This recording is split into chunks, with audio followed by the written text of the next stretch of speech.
सुप्रभातम।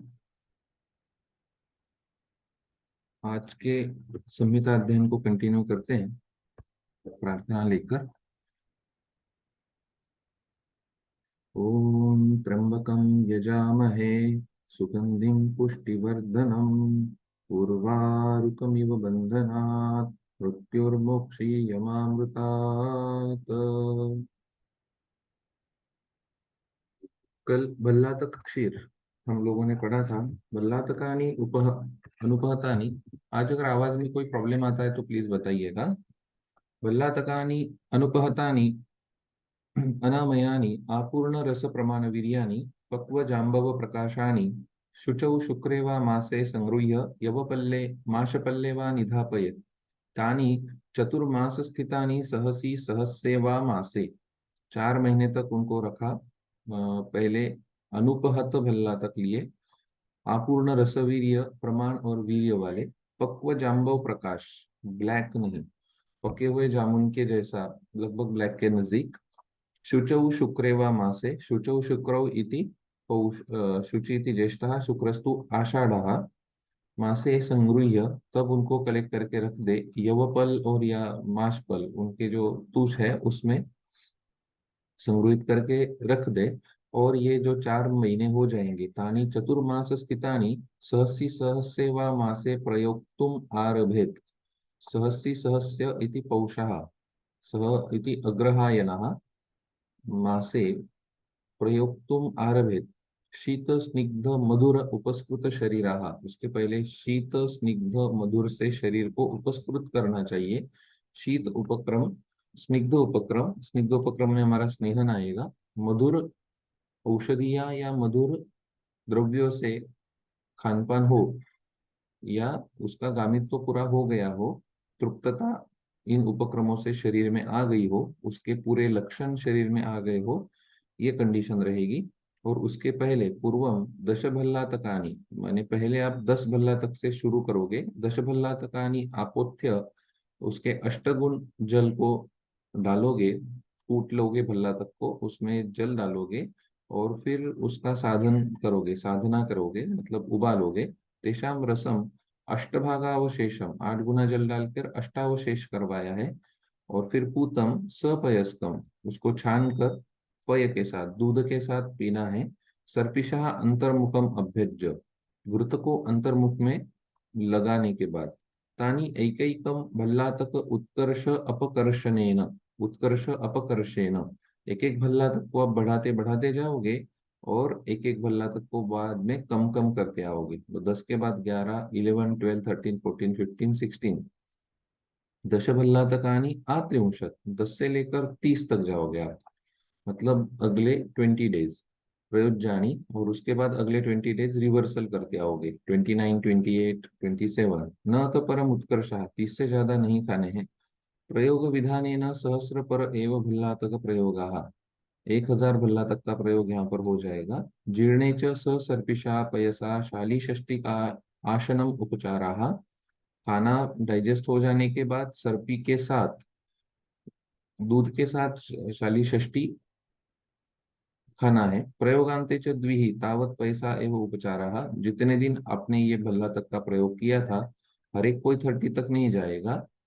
शक्ति के अनुसार 10 से 20 भी जा सकते हैं और 20 से फिर से अपकर्ष कर सकते हैं। जितना भी काउंट डिसाइड करेंगे उतना काउंट को जाकर वापिस आ जाना है 10 तक। रिवर्सल भी होना चाहिए और इसमें जितने डेज लगे होंगे उसके दुगने डे तक आपको सिर्फ दूध पे रहना है बाद में, क्योंकि भल्ला तक वैसे तीक्ष्ण है। तत्प्रयोगात वर्षशतम अजरम वयः तिष्ठति इति समानम पूर्वेन इति भल्लातक क्षीर। यहाँ पर हमारा भल्लातक क्षीर कंप्लीट हुआ।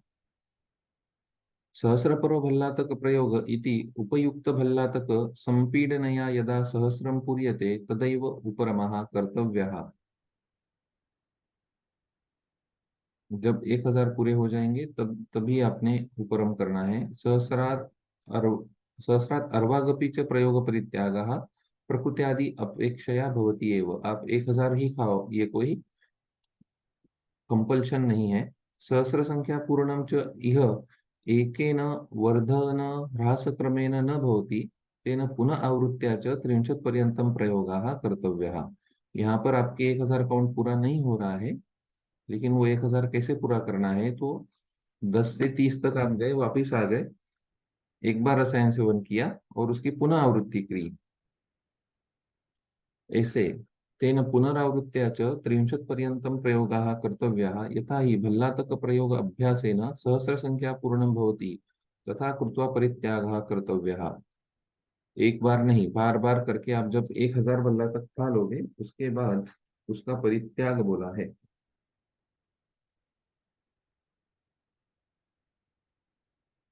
हमारे इसमें वक्तव्य में दिया है हिंदी में कि एक बार 10 से 30 करने में संख्या 810 ही हो जाती है। तो फिर चक्रपाणी ने पुनरावृत्ति कर 1000 संख्या पूरी करने के लिए कहा है। सहस्र संख्या पूर्णम च एकम वर्धन ह्रास क्रमेण न भवति तेन पुनरावृत्त्या 30 पर्यंतम प्रयोगम कर्तव्यः। वहां पर उन्होंने चार्ट भी दिया है, तो लगभग 20, 29, 30, 21वें दिन आप 30 पे जा रहे हो, बराबर। अन्य तो अत्र सुश्रुते अर्ष चिकित्सित उक्त आशत पर्यंतं बल्लातक प्रयोगेन समम विरोधः पश्यन्तः सुश्रुत प्रयोगस्य अपि अन्यथा व्याख्यानेन 30 प्रयोगमिच्छन्ति तच्च व्याख्यानं नातिसङ्गतम्।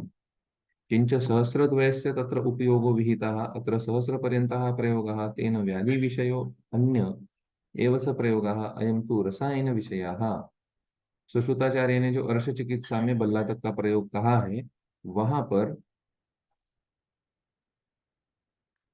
63 मात्र ही ज्यादा प्रयोग कहा है उत्कर्ष में, लेकिन टोटल जो उनकी हो रही है वहां द्विसहस्र हो रही है। तो वो व्याधि विषय से निगडित है, व्याधि विषय। और यहाँ हमने रसायन विषय से आपको बताया कि 1000 काउंट होना चाहिए, बराबर। इति भल्लातक क्षीरम। उसके बाद भल्लातक क्षौद्र है।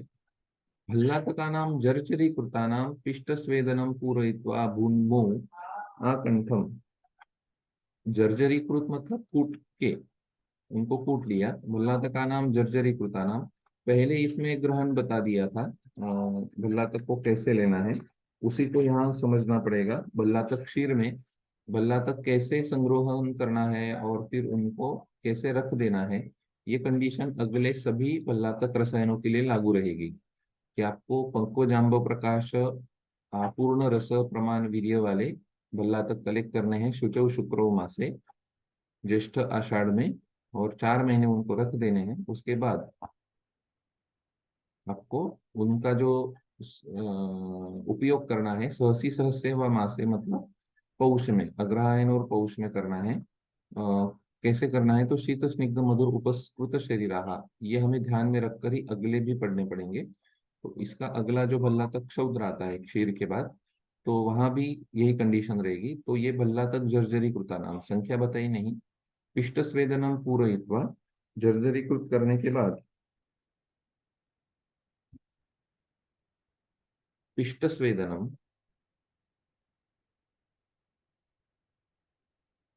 नीचे पिंडी में अनेक छोटे छिद्रों वाले, भूमौ आकंठम पूरयित्वा निखातस्य स्नेहभावितस्य दृढ़स्य उपरि कुंभ आरोप्य उडुपेन अपिधाय कृष्णमृत्तिकावलिप्तं गोमयेन अग्निभिः उपस्वेदयेत्। तेषां यस्वरसः कुंभं प्रपद्येत् तम् अष्टभागसम्प्रयुक्तं द्विगुणघृतम् अद्यात् तत्प्रयोगात् वर्षशतम् अजरं वयः तिष्ठति इति समानं पूर्वेण इति भल्लातकक्षौद्रम्। अपने जो एक यंत्र है, आई थिंक विद्याधर यंत्र होता है, वो यंत्र जैसी रचना है कि जर्जरी कृताना उनको घड़े में भरकर जमीन में कंठ पर्यंत गड्ढे में गड़े हुए वृतलुप्त उदर के दृढ़ घड़े में ऊपर प्रकार रखे कि पेंदी में छिद्र वाला भाग घड़े के मुख के भीतर ही रहे। फिर ऊपर से ढक्कन लगाकर संधि बंद कर पुनः नीचे के घड़े के ऊपर रखे घड़े में की संधि ठीक से बंद कर दे, जिससे बाष्प बाहर ना निकले। तदंतर चारों ओर से गोरा रख कर आग लगाकर स्वेदन करे। स्वेदन क्रिया से जो स्वरस नीचे घड़े में प्राप्त हो उसे सुरक्षित रख ले। भल्लातक स्वरसाहा।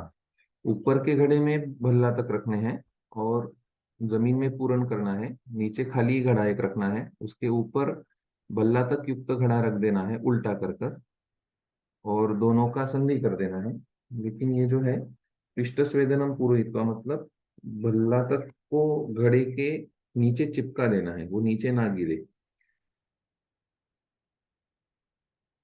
दृढ़ घड़े के ऊपर इस प्रकार रखे कि पेंदी के छिद्र वाला भाग घड़े के मुख के भीतर ही रहे। और फिर उसको उल्टा करके ऊपर से ढक्कन लगाकर संधि बंद कर पुनः नीचे के घड़े के ऊपर जैसे बल्ला तक का तेल निकालने के लिए यही विधि की जाती है, अदब पातन जो हम लोग कहते हैं वो।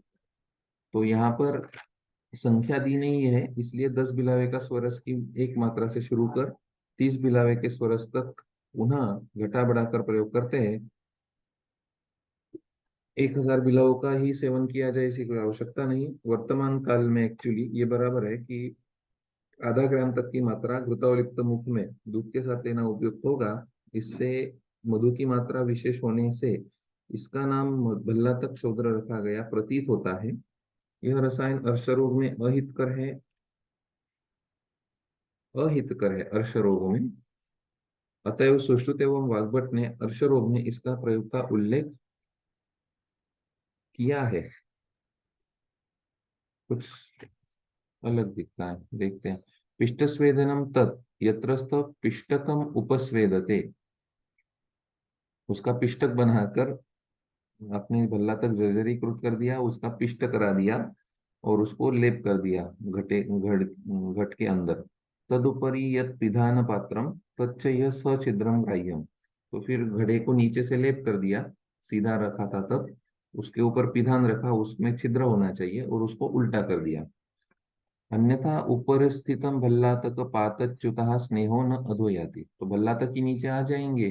अगर उसको पिधान को छिद्र नहीं रहेंगे तो उल्टा करने के बाद नीचे खाली घड़ा रखा है, उसके ऊपर भल्लातक के पिष्ट का लेप करके ये घड़ा उल्टा रखना है जमीन के अंदर। और फिर जिस साइड में भल्लातक लेप हुआ है वो ऊपर आ रही है, वहां पर आप गोमय से अग्नि प्रज्वलित कर रहे हो, उस अग्नि के कारण उसका स्नेह नीचे गिरेगा।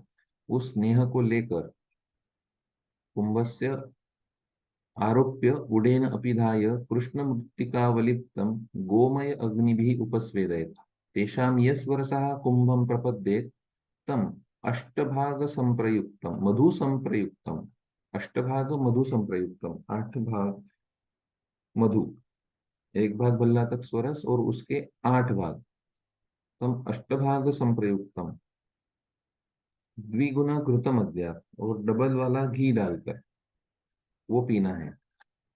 भल्ला तक स्नेह आप लोगों ने देखा नहीं होगा, बहुत ही तीक्ष्ण होता है। भल्ला तक से भी एक अग्निकर्म किया जाता है कैल्केनियल स्पर में, या जॉइंट पेन अगर पिन पॉइंट होगी तो गर्म सुई को भल्ला तक पल में चुभोया जाता है, और वहां पर जो तेल की बूंद नीचे गिरती है वो बराबर उसी पॉइंट पे गिरे, ये व्यवस्था होती है।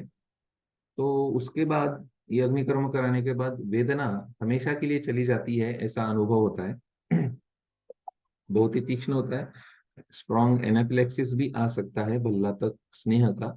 जिन लोगों को भल्ला तक चलता है उनके लिए अमृतवत हो जाता है, लेकिन जिन लोगों को भल्ला तक नहीं चलता है वो उसका स्मेल भी नहीं कर पाते हैं।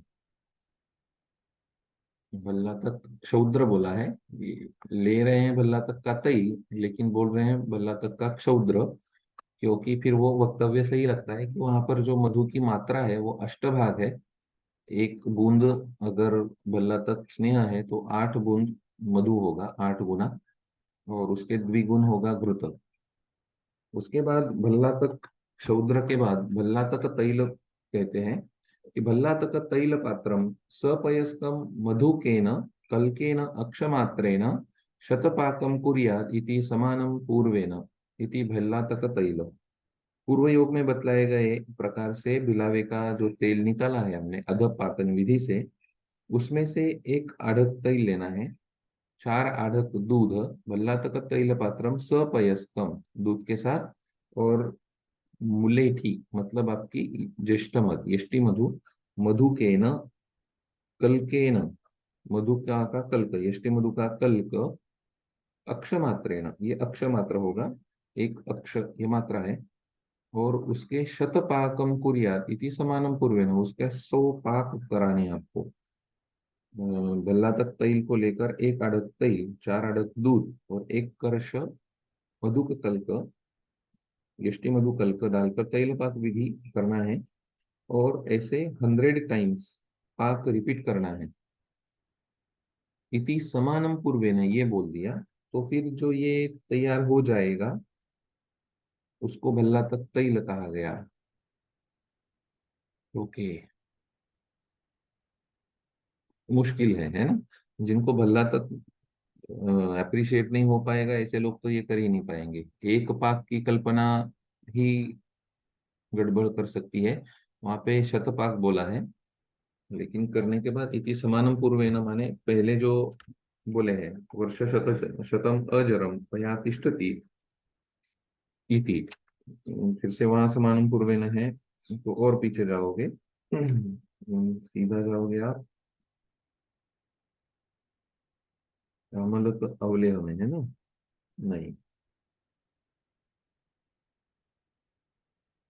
4th श्लोक में जाना पड़ेगा। त्रिवर्ष प्रयोगात वर्ष शतम अजरम वयो अजरम तिष्ठति श्रुतम अवतिष्ठते सर्वामया प्रशाम्यन्ति अप्रतिहत गति ही श्रीषु अपत्यवान भवति इति, ये वाला भल्लातक तैल।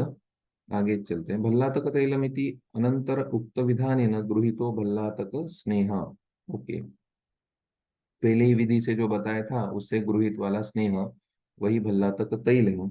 उसके बाद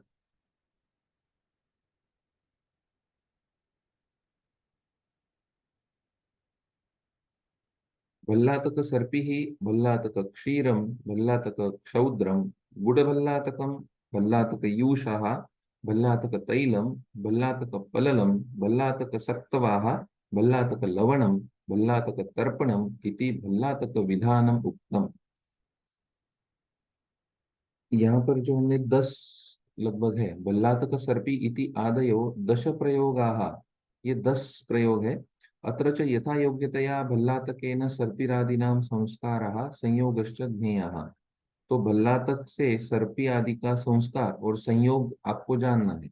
भल्लातक सर्पी इति भल्लातक से सिद्ध सर्पी, भल्लातक क्षीर इति भल्लातक से सिद्ध क्षीर, भल्लातक शौद्र हमने पढ़ा, गुड़ के साथ भल्लातक, भल्लातक का कोई यूष, भल्लातक का तैल भी हमने पढ़ा, भल्लातक का पलल, भल्लातक का सत्तू, भल्लातक का लवण और भल्लातक का तर्पण।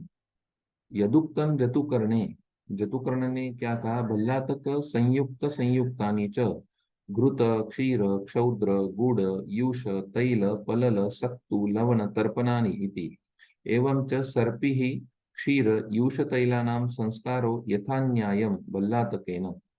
तो सर्पी क्षीर और यूष और तैल, इनमें तो हम लोग संस्कार कर सकते हैं जो हमें मालूम है, उसी तरीके से क्षौद्र पलल और सत्तु तर्पणा नाम भल्लातकेन योगा। क्षौद्र पलल और सत्तु और तर्पण में भल्लातक का योग ही होगा, योग माने उनके साथ देना होगा। भल्लातक का तेल लेके उसके साथ क्षौद्र देना, या उसके साथ पलल देना, या उसके साथ सत्तू में भल्लातक का तेल डाल के देना, ये बात हो सकती है।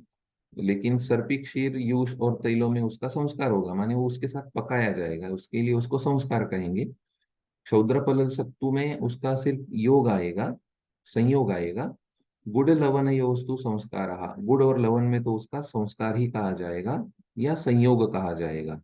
संस्कार संयोगो वा दोनों पॉसिबल है। गुड़ को आप तेल, बल्ला तक तेल डाल के पका सकते हो, या गुड़ के साथ बल्ला तक तेल दे सकते हो। लवण को भी उसी तरीके से। लवणे संस्कार पक्षे ही लवण समम, अभी शंका थी ना, पंचविध कषाय कल्पना में तो आपने लवण रस को निकाल दिया था, लवण रस पे कोई कषाय कल्पना लागू नहीं होती। तो यहाँ पर संस्कार कैसे हो रहा है, संयोग हो सकता है, क्योंकि लवण के साथ आप बल्लातक स्नेह दोगे तो संयोग हो जाएगा। तो संस्कार कैसे, लवणे संस्कार पक्षे ही लवण समम भल्लातकम अंतर्धूमम अदग्धम ग्राह्यम।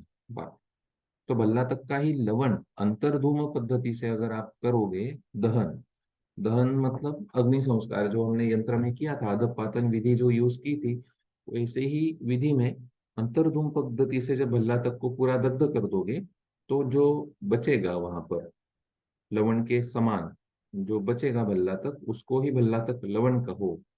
ये हमारे लिए क्लैरिफिकेशन है। अन्य तो सर्पिरादीनाम सर्वेशामेव भल्लातकेन संस्कारम व्याख्यानयन्ति। बाकी तो लोग ऐसे है जो कहते हैं कि जितने 10 योग हमने यहाँ बताए, भल्ला तक सर्पी से लेकर भल्ला तक तर्पण तक, वो सभी के सभी में संस्कार ही बोलते हैं, लेकिन प्रैक्टिकल नहीं लगता ना। फिर वो सब में संस्कार कैसे करोगे? गुड़ लवण में संस्कार संयोग दोनों पॉसिबल है, लेकिन क्षुद्रपलल और सत्तु में ऑब्वियसली हम लोग उसके साथ पका नहीं सकते हैं। इसलिए यह सत्तु प्रयोगो अद्रवो उत्तरत्वादि विशेष कर्मणा भेदनीय। ओके। योगींद्रनाथ सेनस्तु एवं गुड़भल्लातकम भल्लातक युषो भल्लातक सर्पी भल्लातक पललम इत्यादि पाठम पठति। ओके। योगींद्रनाथ सेन ने उसका गुड़ भल्लातक भल्लातक युषो भल्लातक सर्पी ऐसा उनका पाठ वेद है इति। तो ये भल्लातक के 10 योग कहे गए हैं।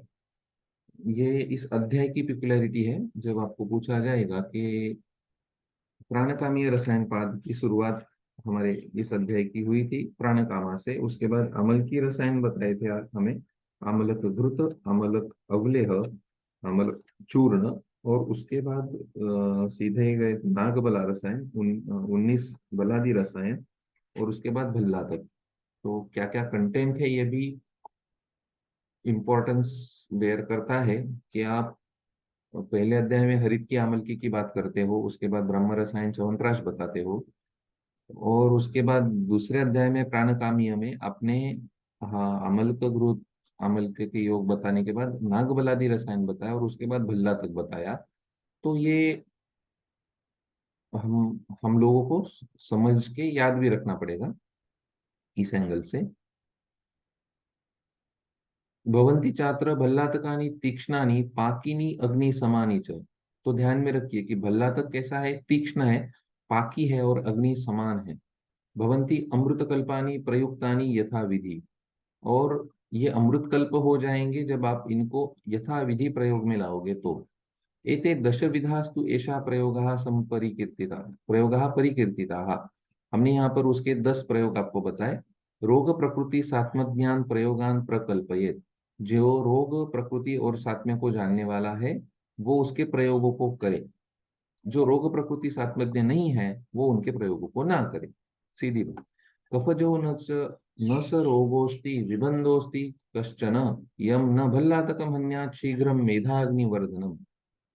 हम उपविश वर्ग में इरिटेंट्स में उसको देखते हैं, लेकिन कोई भी उपविश आप ध्यान में रखो, उसकी चिकित्सा का इतना ब्रॉड एंगल आपको मिलेगा कि पूछो मत। तो भल्ला तक जब चरक संहिता के आद्य अध्यायों में स्थान लेता है और वहां पर उसके 10 योग आपको कहे गए होंगे, तो फिर आप उसकी तरफ किस एंगल से देखोगे? एक ब्रांच या मॉडर्न मेडिसिन ने ये कहा कि यार ये इरिटेंट्स है, इनको इरिटेंट में शामिल करो, और इसलिए हम लोग उनको पॉइजन के अंडर पढ़ते हैं।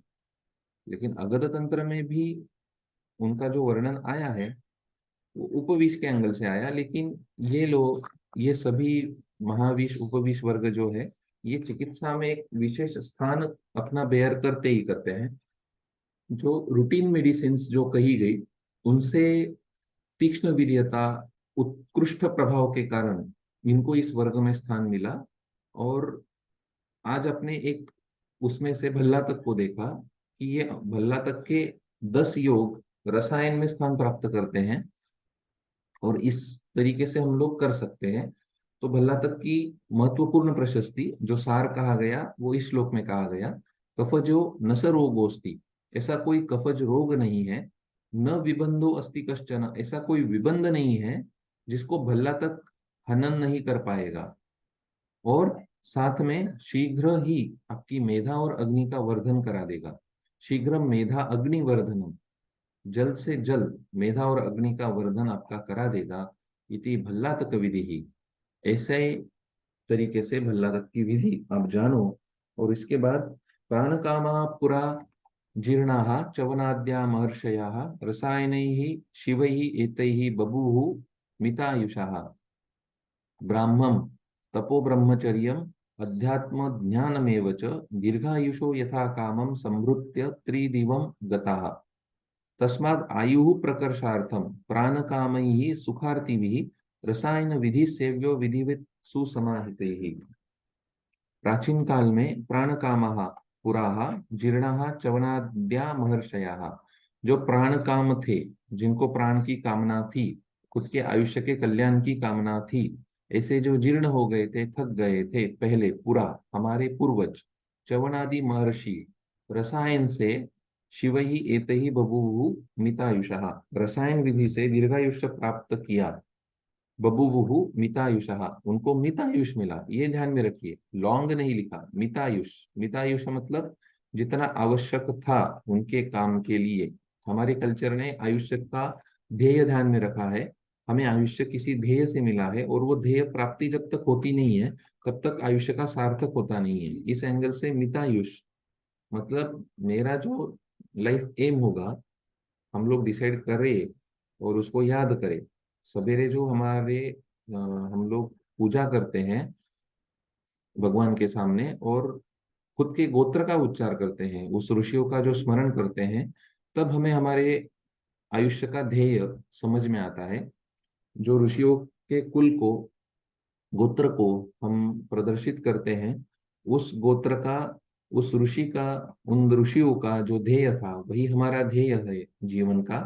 ये ध्यान में रखकर उस ध्येय की प्राप्ति की ओर हम लोग अविरत कार्य करते रहे, ये इम्पोर्टेंट होता है। और इस अर्थ से मितायुष, मितायुषः, उतना आयुष्य हमें मिला है कि हम वो काम कर पाए और वो काम पूरा कर पाए, इतना तो आयुष्य हमें निरोगी चाहिए, अजरम चाहिए। ब्राह्मम तपो ब्रह्मचर्यम अध्यात्म ज्ञान में वच, उसके साथ क्या क्या मिला? ब्रह्म ज्ञान मिला, तपो ब्रह्मचर्य अध्यात्म और ध्यान में उनकी नित्यता आ गई, दीर्घायुष्य भी मिला, यथा कामम समृत्य त्रिदिवम गताः, और दीर्घायुष्य यथा कामम समृत्य, और ऐसा दीर्घ आयुष्य, पहले मितायुष बोला, उसके बाद दीर्घायुष्य बोला, दोनों वर्ष आए हैं, माने एम्पल टाइम। दीर्घायुष्य को आप दूसरे एंगल से एम्पल टाइम ले सकते हो कि बहुत शांति से आराम से वो उनका काम पूरा कर पाए, ये एंगल से दीर्घायुष्य को रख सकते हैं। दीर्घ ये सिर्फ लेंथ में नहीं होता है, किसी के लिए 50 ईयर्स भी दीर्घायुष्य हो सकता है, किसी के लिए 300 400 ईयर्स भी दीर्घायुष्य हो सकता है। यथा कामम समृत्य त्रिदिवम गतः, और उनका काम पूरा करके ही वो त्रिदिवम गतः अंत में स्वर्ग को प्राप्त हुए। तस्मात आयु प्रकर्षार्थम, इसीलिए आयु के प्रकर्षार्थम के लिए प्राण कामना करने वाले और सुख की कामना करने वाले हम सभी लोग इसमें आते हैं। हर एक को प्राणेशना है, कोई ये नहीं कहेगा कि मैं मरने को रेडी हूँ। हर एक को प्राण की कामना है और हर एक कोई सुखार्थी भी है।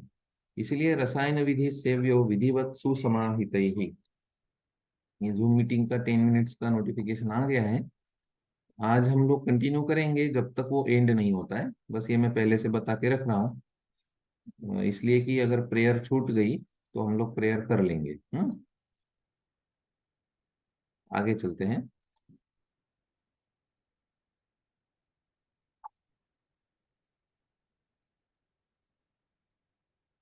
तत्र श्लोकाः रसायनानां संयोगाः सिद्धा भूतहितैषिणा निर्दिष्टा प्राणकामीये सप्तत्रिंशत् महर्षिणा। तो 37 योग हमने यहाँ पर कहे, उसमें से 10 तो हमारे भल्ला तक के हुए। ऊपर से वो चार्ट वहां पर आपको संहिता में मिल जाएगा। तो पाद अनुग्रह अनुसंग्रहे सप्तत्रिंशत् प्रयोगा उक्ता। द्वितीय पाद में हमने 37 योग बता दिए। प्रथम पाद में आपको 6 ही बताए थे, है ना? प्रथम पाद में 6 श्लोक थे, द्वितीय पाद में 37 बताए। तत्र बलादिभिः अष्टाभिः पुनर्नवान्तश्च दशभिः अष्टादश प्रयोगा अपरे व्यावृता व्यक्त है। वो उसमें वो बराबर है कि एक रसायन, नाग बला रसायन होने के बाद जो कहा था कि बाकी के नाम वहां पर लिए हैं, और भल्ला तक में भी सभी एक्सप्लेन नहीं किए, बाकी के नाम ही लिए हैं, लेकिन बताए हैं, ये बात बराबर है। इति अग्निवेश कृते तंत्रे चरक प्रतिसंस्कृते चिकित्सास्थाने रसायन अध्याये प्राणकामियो नाम रसायनपादो द्वितीयः। इति श्री चक्रपाणि दत्त विरचितायाम् आयुर्वेद दीपिकायां चरक तात्पर्य टीकायां चिकित्सित स्थाने रसायन अध्याये प्राणकामियो नाम रसायनपादो द्वितीयः। इस तरीके से हमने चिकित्सा स्थान के दो पाद पूरे किए। तीसरे अध्याय की ओर मुड़ते हैं। रसायनाध्याय तृतीय पादः।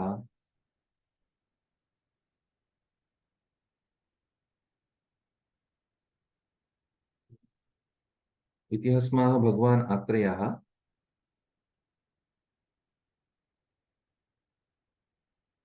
पहला रसायन कहते हैं अमलकायसम ब्रह्म रसायनम करप्रचितानाम। करप्रचितानाम ये वर्ड पहले भी आ चुका है अमल की के बारे में।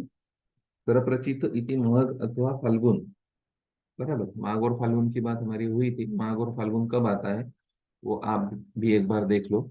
यथोक्त गुना नाम अमल का नाम उद्धृत अस्नाम। जो अमल की है उनकी अस्थियां निकालकर शुष्क चूर्णिता नाम, शुष्क चूर्ण बना लो। पुनः माघे फाल्गुने व मासे, माघ या फाल्गुन मास में ही त्रिसप्त कृत्वा स्वरस परिपीता नाम। त्रिसप्त मतलब 3/7, 21 बार स्वरस परिपीता नाम, उसका ही स्वरस की भावना। पुनः शुष्क चूर्णीकृता नाम, और फिर से शुष्क करके चूर्ण बना लो। आढ़कम एकम ग्राह्य, उसमें से एक आढ़क को लीजिए। अतः जीवनीयानां बृहनीयानां स्तन्यजननानां शुक्रजननानां वयस्थापनानां षड्विरेचन शताश्रितीय उक्तानां औषधगणानां। जीवनीय भ्रूणीय स्तन्य जनन शुक्र जनन वयस्थापन षड्विरेचन शताश्रितीय में बताए गए जो भी औषधि गण हैं वहां से चंदन अगरु धव तिनिश खदीर शींशप असन साराणाम च अणुषाः कृत्तानाम। इनके साराणाम अनुषः कृत्तानाम माने छोटे टुकड़े किए हैं। कृत्तानाम अभया बिबितक पिप्पली वचा चव्य चित्रक विडंगानाम च समस्तानाम आढ़कम एकम, और इनका एक आढ़क सबका मिलाकर। दश गुणेन अंबसा साधयत, इनको 10 गुण अंब में साधना कीजिए, पकाइए। तस्मिन आढ़क अवशेषे, और जब ये एक आढ़क बच जाएगा तब रसे सुपूते, रस को छान लीजिए। तानी आमलक चूर्णानी दत्वा, उसमें फिर आमल की चूर्ण डाल दीजिए। गोमय अग्नि ही वंश विदल शर तेज गोमय अग्नि भी ही वंश, गोमय अग्नि से उसका पाक कराना है। उसमें डालना होगा आपको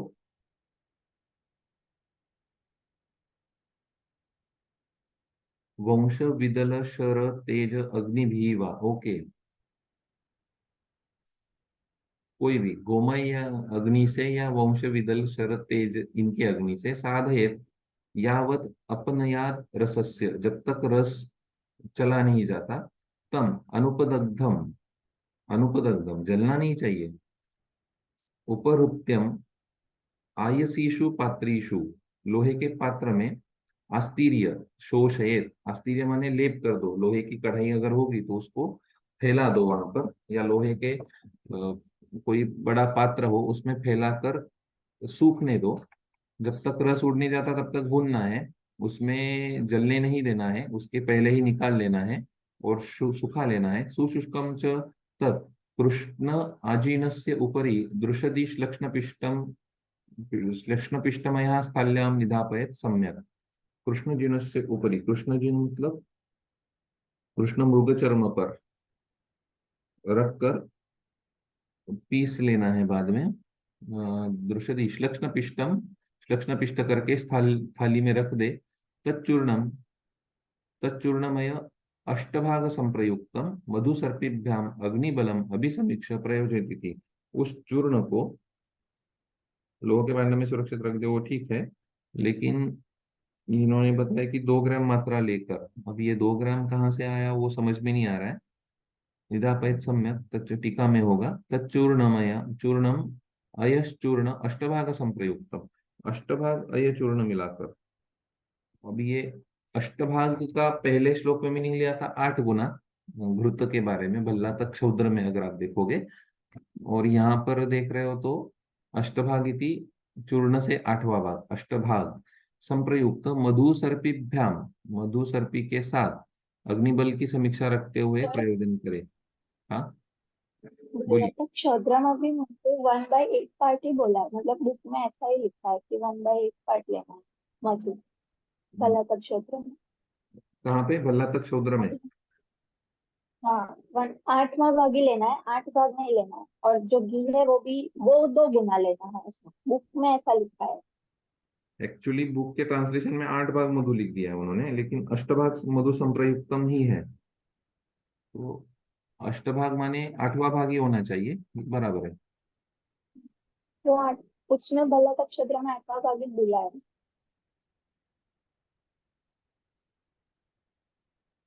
आपके पास कौन सी बुक है? मेरे पास डॉक्टर शशि रेखा की है।